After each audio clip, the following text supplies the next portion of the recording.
They're going to be doing a lot of sketching and measuring and comparing, but they're going to put their hands on actual fossils.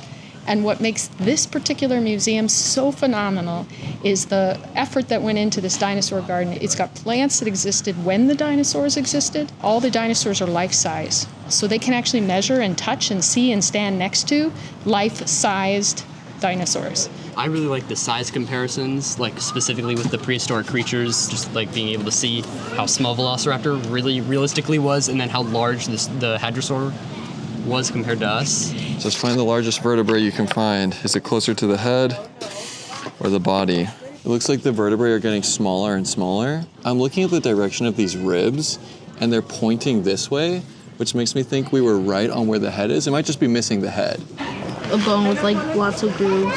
I'm just gonna go and measure. It's like 3.5. What were we comparing in the paleobiology lab? We saw the teeth of mammoth and A mastodon. mastodon, and they were very different, right? Because they ate different foods.